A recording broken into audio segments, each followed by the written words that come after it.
Kita beralih ke informasi lainnya, Ustadz. Kasus pelaporan kekerasan dalam rumah tangga oleh seorang anak di Demak, Jawa Tengah kepada ibu kandung akhirnya dicabut tuntutannya. Dari pencabutan tuntutan tersebut, ibu kandung yang sudah ditetapkan sebagai tersangka bebas dari ancaman hukuman 5 tahun penjara. Insya Allah, tanpa disuruh siapapun, saya, Agesti Ayulandari, mencabut laporan ini. Beginilah pencabutan tuntutan atas laporan seorang anak kepada ibu kandung yang mengundang rasa haru semua pihak dalam mediasi di ruang mediator Kejari Demak. Agesti Ayu Wulandari, usia 18 tahun, warga desa Banjarsari Demak, Jawa Tengah, Rabu siang memenuhi panggilan Kejaksaan Negeri Demak untuk dimediasi dengan ibu kandungnya, Sumiyatun, usia 36 tahun, yang telah menjadi tersangka karena kasus penganiayaan terhadap dirinya.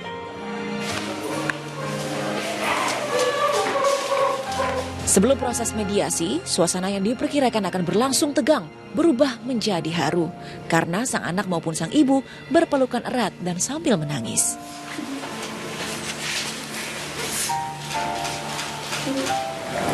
Nah, untuk proses selanjutnya, walaupun ini sudah tahap 2, P21 lengkap, sudah serah terima berkas perkara tahap 2 tersangka dan barang bukti, insya Allah perkara ini akan kami tindak lanjuti sesuai dengan hukum yang berlaku, yaitu untuk kita laksanakan restorasi justice. Restorasi justice ini adalah penghentian penuntutan. Allahumma shalli ala Muhammad.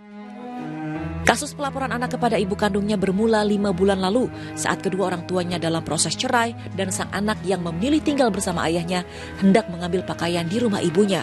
Sang anak justru mendapat perlakuan kasar dari sang ibu hingga luka di bagian pelipis dan hidung. Taufan Yuda melaporkan dari Demak, Jawa Tengah. Nah Ustaz, bagaimana solusinya jika terjadi konflik seperti ini? Anak dengan orang tua, khususnya dengan ibu.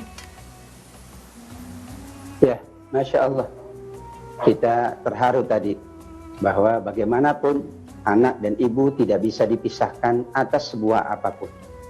Sehingga persoalan yang terjadi dapat diselesaikan dengan cara keibuan, dengan cara keanakan. Maksudnya adalah tidak mungkin ada mantan ibu. Tidak mungkin pula bahwa anak dan ibu itu terpisah hanya karena persoalan yang mungkin bisa diselesaikan. Allah Subhanahu wa taala mengingatkan, wal kaziminal ghaidha.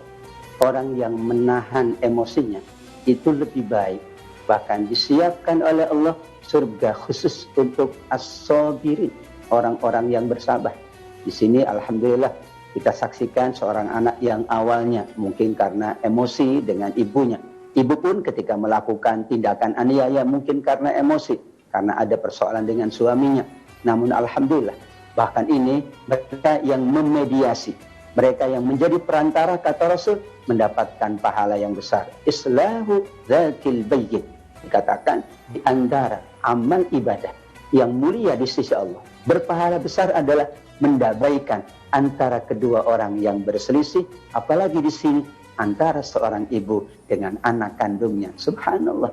Mudah-mudahan ini menjadi catatan kita bersama.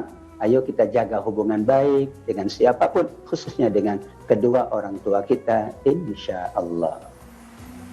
Nah Ustadz, bagaimana keutamaan seorang ibu dalam Islam, utamanya jika terjadi hal-hal seperti tadi?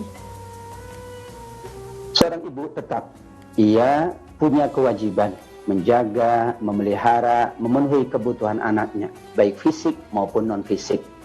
Ketika mungkin terlanjur perbuatan yang tidak disukai oleh anak, tentu seorang anak memahami dengan baik bahwa seorang ibu melakukan tentu bukan karena tega, bukan karena ada luapan emosi. Mungkin ada sedikit emosi yang tadi kita ikuti peristiwanya karena ada hubungan atau perceraian yang akan terjadi antara keduanya. Seorang anak pun harus bijaksana memaknai sikap seorang ibu. Jika itu adalah memang baru pertama ia lakukan, tidak pernah melakukan hal tersebut. Sehingga seorang anak harus memahami dengan bijak. Seorang ibu tentu harus lebih bijaksana. Ketika dijadikan oleh Allah sebagai seorang ibu, Allah mendudukkan posisi ibu dengan kedudukan yang tinggi. Surga di bawah telapak kaki ibu. Kata Rasul, berbakti kepada ibu sampai dikatakan 3 kali. Ummaka ummaka ummaka. Ayo kita sebagai anak menjaga ibu kita. Kita sebagai orang tua juga menjaga anak kita agar tidak terjadi perselisihan sebagaimana yang terjadi dalam peristiwa ini, insya Allah. Amin.